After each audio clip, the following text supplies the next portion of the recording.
Эти три волка познакомились с семейной парой в момент крайней нужды.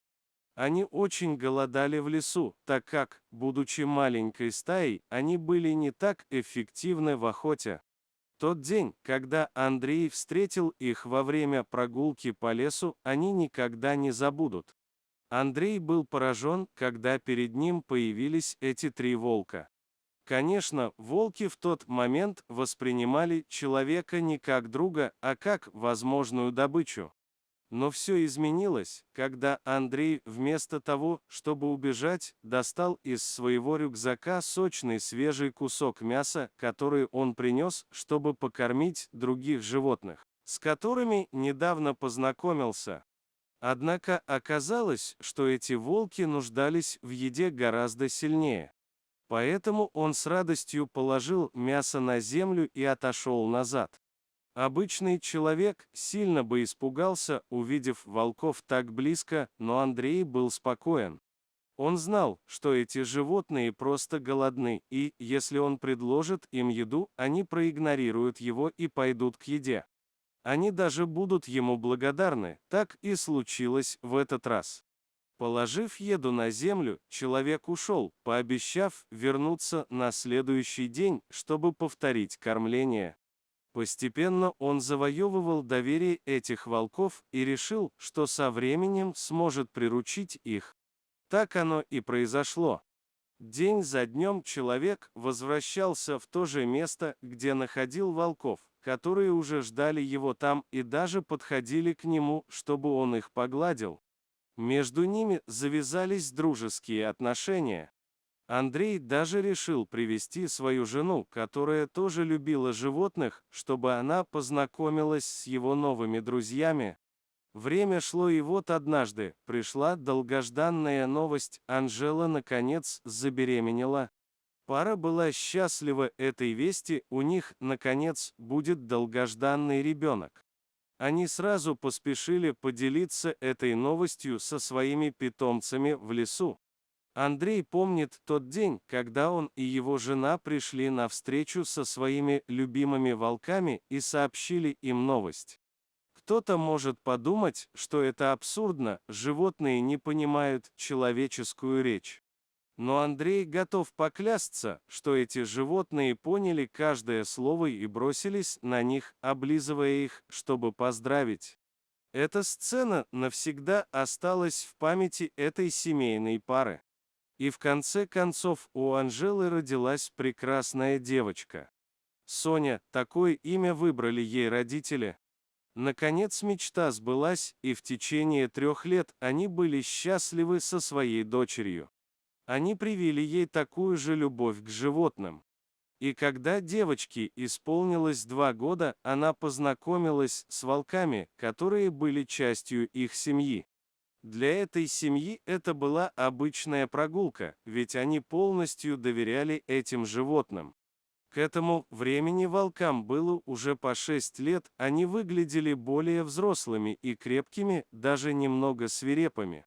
Но стоило Андрею появиться, как они вновь превратились в мягких щенков, которые обрадовались возможности познакомиться с маленькой девочкой.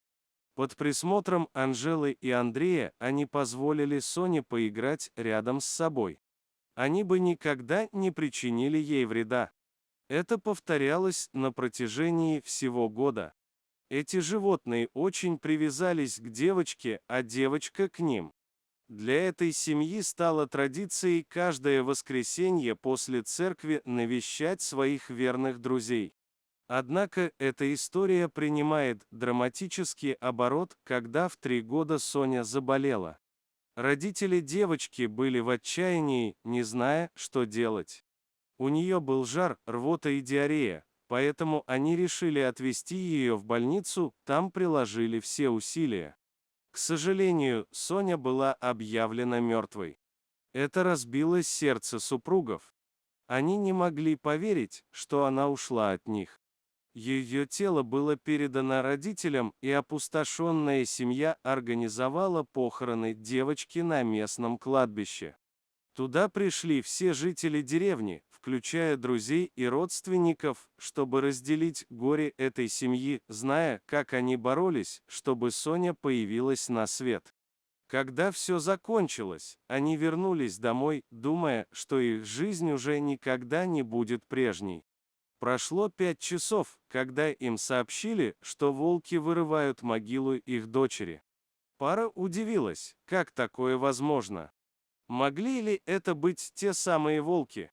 Они тут же отправились туда и обнаружили людей, пытающихся остановить волков, которые действительно оказались их знакомыми. Двое рыли землю, а третий стоял на страже, демонстрируя агрессию к любому приближавшемуся. Андрей не мог поверить своим глазам, зачем они это делают. Все стало ясно, когда волки закончили и открыли гроб. То, что они увидели внутри, шокировало всех. Маленькая Соня лежала в слезах. Девочка потеряла голос от криков о помощи, которые никто не слышал, кроме этих 3 волков. Никто не мог объяснить, как они оказались в этом месте, хотя кладбище и находилось недалеко от леса. Но ничто не могло объяснить, откуда они узнали, что девочка там, и что удивительнее, что она жива. Девочку срочно отвезли в больницу, где попросили, чтобы ее осмотрели другие врачи, поскольку те, кто лечил ее изначально, продемонстрировали полную некомпетентность, фактически похоронив живую девочку. В заявлениях СМИ генеральный прокурор штата заверил, что по делу этой девочки было возбуждено расследование.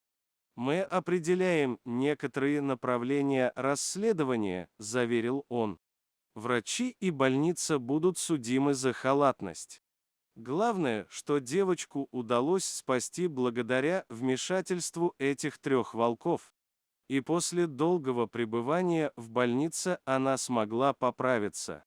Родители никогда не забудут подвиг этих животных, и они навсегда останутся в сердце Сони». Эта история еще раз демонстрирует прекрасные отношения, которые могут сложиться между животными и людьми, когда люди стремятся понять их и дать им всю любовь и заботу, которые они заслуживают. Дорогие зрители, если вам понравилось это видео, то ставьте лайк и подписывайтесь на наш канал. До свидания.